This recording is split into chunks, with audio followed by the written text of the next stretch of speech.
Students, तो start करते हैं। आज हम ट्रिग्नोमेट्री, जो कि बहुत ही इंपॉर्टेंट चैप्टर है हमारा। तो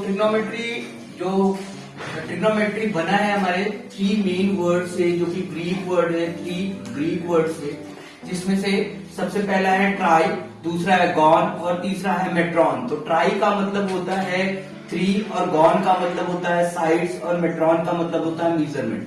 तो इस तरीके से ट्रिग्नोमेट्री का मतलब है ऐसे किसी भी मेजरमेंट ऑफ अ शेप, किसी भी ऐसे शेप का मेजरमेंट ऑफ अ शेप जो कि 3 साइड से बना हुआ है, जो कि 3 साइड से बना हुआ है। 3 साइड से कौन सा शेप बनता है?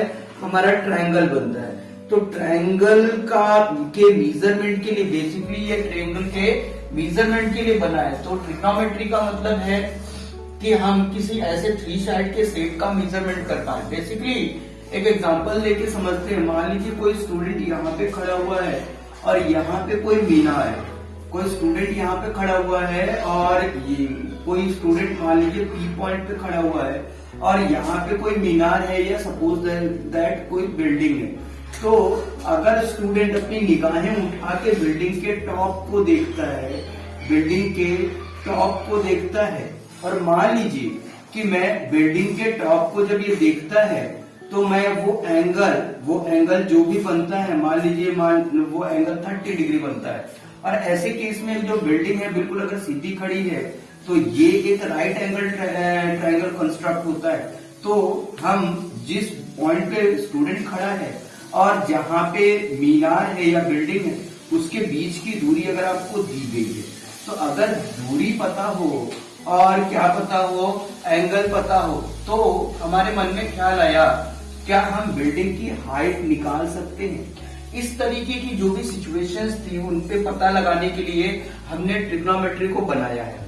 ठीक है, तो ट्रिग्नोमेट्री के साथ जो सबसे इंपॉर्टेंट बात मैं कहना चाहूंगा कि ट्रिग्नोमेट्री जो है, इसमें यहाँ पे क्लास 10th की ट्रिग्नोमेट्री में हम पढ़ते हैं ट्रिग्नोमेट्रिक रेशियोज।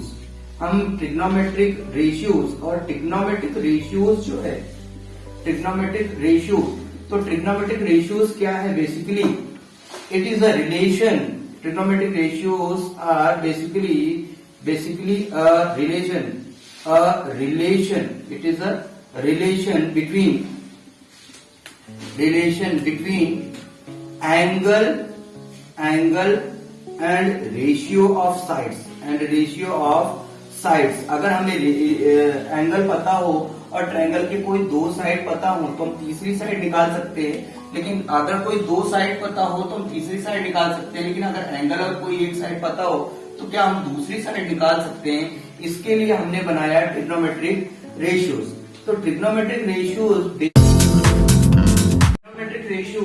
क्या होते हैं? ट्रिग्नोमेट्रिक रेशियोज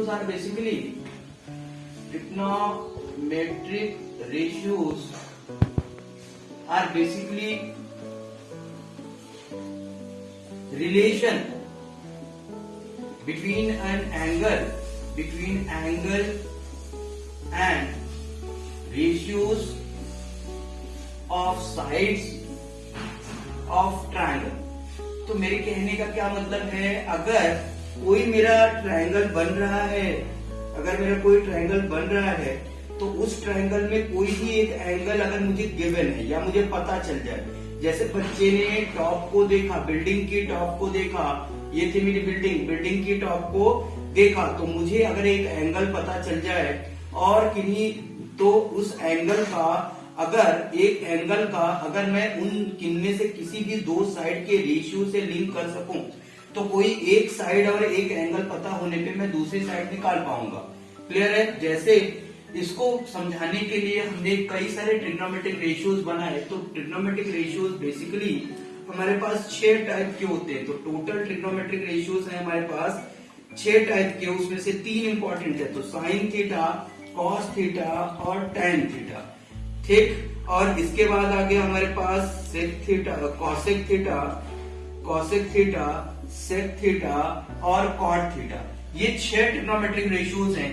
लेकिन हम सिर्फ और सिर्फ 3 को जान ले तो बाकी को हम अपने आप ही निकाल पाएंगे, वो भी बिना किसी एफर्ट के लगाए हुए। बिकॉज ये जो बच गए हमारे कॉसेक थीटा और ये हो गया हमारा सेक थीटा और ये हो गया हमारा कॉट थीटा।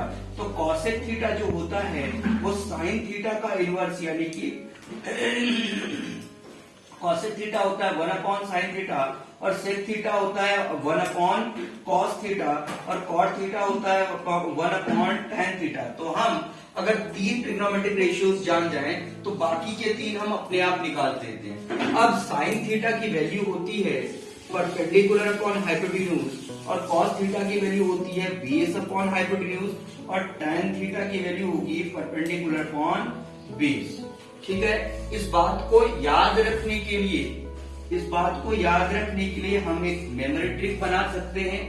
कई सारे मेमोरी ट्रिक बन सकती है, तो उसमें से एक मेमोरी ट्रिक जो अच्छी लगेगी जिससे हमें याद हो सकता है मेमोरी ट्रिक। ठीक है, तो अभी हमने बात किया किसका, साइन थीटा, कॉस थीटा और बात की हमने tan थीटा। तो ये 3 याद हो जाए तो इसके लिए सबसे पहले हमने याद किया P, B और P। तो ये हो गया पाकिस्तान, P से हो गया आपका पाकिस्तान, B से हो गया आपका भूखा और P से हो गया प्यासा। तो पाकिस्तान, भूखा, प्यासा और इसके बाद आया H से हिंदुस्तान, हरा भरा। तो H से हो गया हिंदुस्तान, H से हो गया हरा और B से हो गया भरा। जैसे आप देखिए साइन थीटा हमें लिखना है, साइन थीटा, कॉस थीटा और tan थीटा। तो हम याद करेंगे पाकिस्तान, भूखा, प्यासा और उसके बाद हिंदुस्तान, हरा भरा। ठीक है, पाकिस्तान, भूखा, प्यासा, हिंदुस्तान, हरा भरा। तो इसका मतलब है साइन थीटा की वैल्यू होगी perpendicular upon hypotenuse, cos theta की वैल्यू हो गई बेस अपॉन हाइपोटेन्यूज और tan थीटा की वैल्यू हो गई perpendicular upon base. Trigonometric ratios के बारे में एक इंपॉर्टेंट बात यह है कि जितने भी ट्रिग्नोमेट्रिक रेशियोज निकालते हैं सारे के सारे हम राइट एंगल्ड ट्रायंगल पे करते हैं, सारे के सारे करते हैं जो हम वो राइट एंगल्ड ट्रायंगल पे करते हैं। और इसके पीछे राइट एंगल ट्रायंगल की 2 खूबसूरत बात है। सबसे पहले है any right angle triangle, any triangle can be converted in the form of right angle triangle. ये मेरा ट्रायंगल है, मान लीजिए ABC जो कि राइट एंगल ट्रायंगल नहीं है, तो इसको भी मैं राइट एंगल में कन्वर्ट कर सकता हूं अगर मैं परपेंडिकुलर ड्रॉप करूं। तो ये 2 जो है राइट एंगल ट्रायंगल हो गए। तो राइट एंगल ट्रायंगल की एक तो खूबसूरती ये है। दूसरी जो इंपॉर्टेंट बात है जिसके लिए हम इसको यूज करते हैं, राइट एंगल ट्रायंगल की 2 खूबसूरत बात ये है। दूसरी बात ये है कि राइट एंगल ट्रायंगल में मान लीजिए ये अगर 90 डिग्री है तो 90 डिग्री के ठीक ऑपोजिट में जो साइड होती है उसे हम क्या कहते हैं, हाइपोटेन्यूज। क्या कहते हैं उसे, हाइपोटेन्यूज। जैसा आपने पहले भी पढ़ रखा है। तो ये हो गया अपना आपका हाइपोटेन्यूज। और राइट एंगल ट्रायंगल में हम क्या कर सकते हैं, सिर्फ यही एक ट्रायंगल है जिसमें हम पाइथागोरस थ्योरम यूज कर सकते हैं। यही एक ऐसा ट्रायंगल है जिसमें हम पाइथागोरस थ्योरम यूज कर सकते हैं, जो हमें एनेबल करता है इस बात में कि अगर कोई भी 2 साइड हमें पता है, किसी राइट एंगल ट्रायंगल में अगर कोई 2 साइड पता है, मान लीजिए AB पता है और AC पता है, तो हम हाइपोटेन्यूज यानी तीसरी साइड जो BC है वो अपने आप निकाल सकते हैं। इसमें से कोई भी 2 साइड पता हो तो तीसरी साइड हम अपने आप निकाल सकते हैं ना। तो तीसरी साइड, और इसके बारे में पाइथागोरस थ्योरम में क्या कहता है कि जो सबसे लॉन्गेस्ट साइड है यानी हाइपोटेन्यूज है उसका स्क्वायर बाकी दोनों बचे हुए साइड, बाकी बचे हुआ कौन सा साइड है, AB। तो AB पहला साइड AB और दूसरा साइड क्या हो गया, AC। तो बाकी दोनों हाइपोटेन्यूज का स्क्वायर जो होता है बाकी दोनों बचे हुए साइड के स्क्वायर के सम के इक्वल होता है। इसलिए हम यहाँ पे कैलकुलेट कर सकते हैं, कोई भी 2 साइड दी हुई हो, 2 साइड दी हुई तो तीसरी साइड निकाल लेते हैं। मान लीजिए कि हमें ये 90 डिग्री है, ये हाइपोटेन्यूज है। मान लीजिए इस बार हमें हाइपोटेन्यूज दिया हुआ है और इसे A मान लिया, इसको B मान लिया, इसको C मान लिया। और मान लीजिए इस बार मुझे BC फाइंड आउट करना है। BC जो है फाइंड आउट करना है, आप हमें हाइपोटेन्यूज और AB दिया हुआ है। इस केस में क्या कर सकते हैं, देखिए इस केस में भी आराम से निकाल सकते हैं। तो हाइपोटेन्यूज जो साइड निकालनी है, कौन सी साइड निकालनी है, हमें BC निकालनी है। तो BC की वैल्यू कितनी हो जाएगी, आप इसको यूज करके यहाँ पे कर सकते हैं। BC की वैल्यू कितनी हो जाएगी बताइए।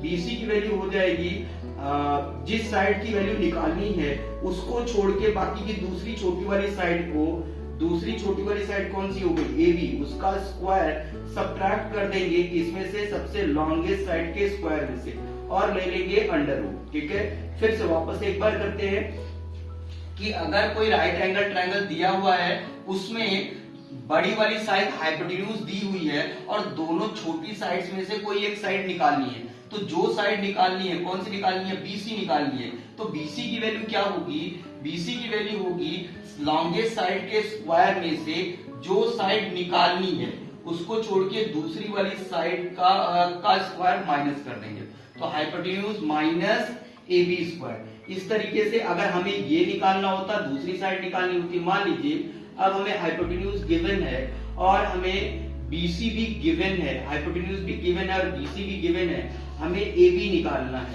हमें ये हो गया A, ये हो गया B, ये हो गया C।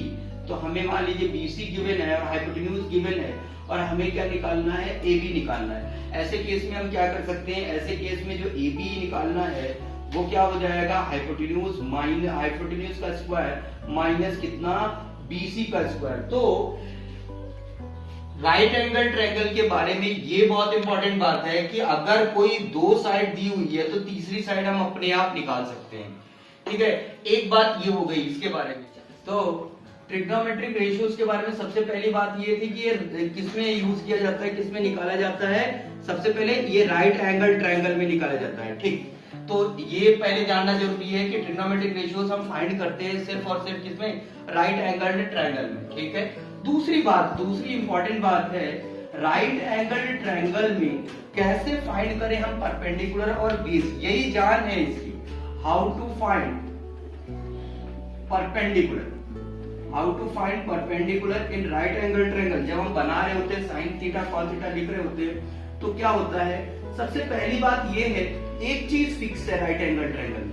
राइट एंगल ट्रायंगल में इस चैप्टर के कोई भी क्वेश्चन करते समय आप सबसे पहले एक चीज पे ध्यान देंगे कि राइट एंगल कहाँ है, यानी 90 डिग्री कहाँ है। जहां पे भी 90 डिग्री होगी उसके सीधे एकदम सीध में टक्कर मारना है, तो आपको क्या मिल जाएगा, हाइपोटेन्यूज। क्या मिल जाएगा आपको, हाइपोटेन्यूज। और हाइपोटेन्यूज हमेशा 90 डिग्री के ऑपोजिट में है, तो ये फिक्स हो गया, कभी भी चेंज नहीं होगा। 90 डिग्री के ऑपोजिट में जो साइड आएगी वो हमेशा हाइपोटेन्यूज आएगी, वो H रहेगा। ठीक, अब बच गए दो साइड्स, एक बच गया परपेंडिकुलर, दो हो गया बेस। तो perpendicular and basis are not fix, perpendicular and base are changed. ये जो है ये हो जाते हैं, चेंज हो जाते हैं on the basis of considered angle.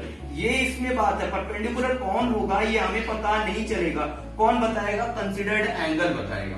अगर मान लीजिए हमने एंगल कंसिडर किया है, इसको मान लिया A, इसको मान लिया B, इसको मान लिया C। ठीक, अगर मान लीजिए मैंने कंसिडर किया angle C, angle C consider करने का मतलब है कि क्वेश्चन में दिया हुआ है कि आप साइन C निकालो या आपसे कहा हुआ है कि आप कॉस C निकालो, ठीक है, या आपसे कहा हुआ है कि आप tan C निकालो। तो जो भी ट्रिग्नोमेट्रिक रेशियोज पूछ रहा है वो पूछ रहा है अगर C के बारे में, तब हमारा कंसिडर्ड एंगल हो गया C। तो जो भी एंगल कंसिडर्ड होगा, ये एंगल हो गया, ये C एंगल हो गया मेरा कंसिडर्ड एंगल। तो जो एंगल मेरा कंसिडर्ड एंगल है उस कंसिडर्ड एंगल के सीध में टक्कर मारना है हमें, कंसिडर्ड एंगल के सीध में टक्कर मारना है। तो कंसिडर्ड एंगल के सीध में टक्कर मारने पे जो मिलता है, जो साइड मिलेगी वो होगी हमारी परपेंडिकुलर। ठीक है, हाइपोटेन्यूज कौन सा होगा, एक बार फिर से करते हैं, हाइपोटेन्यूज कौन सा होगा, 90 डिग्री के सीध में टक्कर मारने पे जो मिलता है वो हाइपोटेन्यूज, और जिस एंगल का साइन कॉस टैन निकालना है वो एंगल कंसिडर्ड एंगल है, और कंसिडर्ड एंगल के सीध में टक्कर मारने पे आपको परपेंडिकुलर मिलेगा। जो बच गई है हाइपोटेन्यूज और परपेंडिकुलर के बाद जो बच गई है साइड, कौन सी बच गई है, BC बच गई। तो बची हुई साइड जो होगी वो कहलाएगी बेस। ठीक है, जो बची हुई साइड है वो कहलाएगी बेस। एक बार और फिर से देखते हैं, मान लीजिए हमारे पास यही ट्रायंगल होता, मान लीजिए यही ट्रायंगल होता, नाम क्या रखा था हमने, ABC। यहां से A था, यहां से B था, यहां से C था, और हमने कहा था B जो है वो है हमारा 90 डिग्री।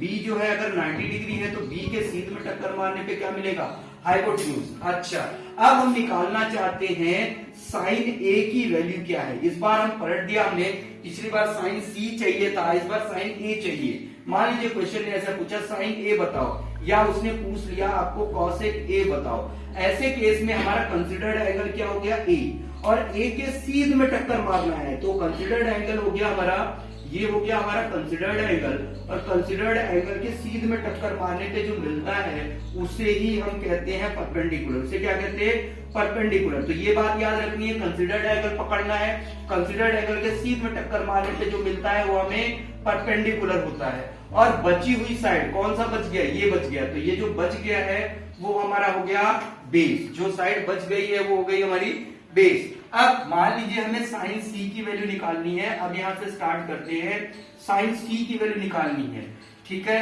साइन, कॉस, tan, हम तीनों की वैल्यू निकाल लेते हैं एक साथ। तो याद कीजिए कैसे निकालते थे साइन C की वैल्यू, क्या ट्रिक थी हमारे पास, पाकिस्तान, भूखा, प्यासा, और उसके बाद क्या करते थे, डिनोमिनेटर को लिखते थे, हिंदुस्तान, हरा भरा, लिख लिया हमने। अब साइन C की वैल्यू चाहिए, तो कंसिडर्ड एंगल हो गया C, इसके सीध में टक्कर मारी तो परपेंडिकुलर हो गया हमारा ये वाली साइड यानी AB। तो कंसिडर्ड एंगल में परपेंडिकुलर हो गया हमारा AB, परपेंडिकुलर हो गया AB, और हाइपोटेन्यूज क्या हो गया बोलो, हाइपोटेन्यूज हो गया हमारा AC, ठीक। इसी तरह cos C देखो, cos C क्या होता है, बेस अपॉन हाइपोटेन्यूज, ठीक। तो ये परपेंडिकुलर था तो ये बेस हो गया, यानी BC हो गया हमारा बेस, BC हो गया हमारा बेस, और हाइपोटेन्यूज कौन सा हो गया, हाइपोटेन्यूज तो फिक्स होता है, हाइपोटेन्यूज का नाम हो गया हमारा AC। Similarly tan C, tan C की वैल्यू निकालते हैं, जरा tan C बताइए क्या हो जाएगा, परपेंडिकुलर अपॉन बेस, तो परपेंडिकुलर हमारा हो जाएगा AB, परपेंडिकुलर हो गया AB, और क्या हो जाएगा बेस, तो बेस कितना हो जाएगा BC, perpendicular upon base. Clear हो गई बात, ठीक। इसी तरह अब इसमें निकालने की कोशिश करते हैं, इसमें निकालने की कोशिश करते हैं साइन A की वैल्यू। तो साइन के ऑपोजिट में टक्कर मारा, कंसिडर्ड एंगल के सीध में टक्कर मारा, तो मिला हमें क्या मिलेगा, परपेंडिकुलर, ठीक। तो इसमें भी साइन, कॉस, tan तीनों लिख लेते हैं, चलिए तीनों लिख लेते हैं, साइन, कॉस, tan तीनों लिख लेते हैं। तो क्या हो जाएगा फिर से ठीक, पाकिस्तान, भूखा, प्यासा, उसके बाद नीचे वाला हिंदुस्तान, हरा भरा, ठीक है। पाकिस्तान P, परपेंडिकुलर की वैल्यू अब यहाँ पे क्या हो गई है, BC, और हाइपोटेन्यूज की वैल्यू क्या हो गई है बोलो, AC, ठीक है। यहाँ पे ये परपेंडिकुलर है तो बेस कौन सा हो गया, AB, तो AB हो गया हमारा बेस, और हाइपोटेन्यूज तो सेम रहता है, नाम बोलो AC। क्लियर है, परपेंडिकुलर कौन सा हो गया यहाँ पे BC, और बेस कौन सा हो गया हमारा AB। क्लियर है यहाँ तक, ठीक है, यहाँ तक आपको क्लियर हो गया। अब किसी ने कहा सर बाकी के भी तो तीन बचे हुए वो भी लिख दो, तो कोई दिक्कत नहीं है। साइन का उल्टा कौन सा होता है, कॉसेक, ठीक है। कॉस का उल्टा कौन सा होता है, सेक, और tan का उल्टा क्या होता है, कॉट। आपको बस यही करना है, कॉट, ठीक। तो क्या करें, कॉसेक क्या है, साइन का उल्टा, तो उसे उलट दो। AC नीचे है तो AC आ जाएगा ऊपर और BC आ जाएगा नीचे, ठीक। इसमें AC ऊपर और AB हो गया नीचे, और इसमें AB ऊपर और BC हो गया नीचे। तो इनवर्स निकालने वाले बाकी के तीन निकालने बहुत आसान है, शुरुआत के तीन हमें निकालने मुश्किल है। और दूसरी बात है, सबसे इंपॉर्टेंट चीज क्या है, सबसे इंपॉर्टेंट चीज ये है कि ये फाइंड करना कि परपेंडिकुलर कौन है, बेस। जरा ध्यान से एक बार फिर से देखो, जिसमें जब मैंने साइन C निकाला था तो परपेंडिकुलर कौन सी साइड थी, AB साइड जो थी वो परपेंडिकुलर थी। ट्रायंगल दोनों सेम है, देखो ट्रायंगल सेम है, एंगल B यहाँ पे भी 90, यहाँ पे भी 90 है, ठीक है, दोनों ट्रायंगल सेम है। तो साइन C निकाला था तो यहाँ पे परपेंडिकुलर कौन था, परपेंडिकुलर था AB। इस वाले में देखो जब हमने साइन A निकाला तो AB साइड क्या बन गया, यहाँ पे AB परपेंडिकुलर था देखो, लेकिन यहाँ पे AB क्या बन गया है, यहाँ पे AB क्या बन गया है, बेस बन गया है। तो यही बात मैं कह रहा था कि ये जो बची हुई दो साइड होती हैं, हाइपोटेन्यूज को छोड़ के जो बची हुई दो साइड होती है, उसमें से कौन सा परपेंडिकुलर कौन सा बेस, ये हमें पता नहीं चलेगा। कैसे पता चलेगा, वो पता चलेगा कंसिडर्ड एंगल के बेस पे। अगर कंसिडर्ड एंगल हो गया हमारा C, तो उसके सीध में टक्कर मार के हमें मिलेगा परपेंडिकुलर। अगर कंसिडर्ड एंगल हो गया हमारा A, तो उसके सीध में टक्कर मार के हमें मिलेगा परपेंडिकुलर।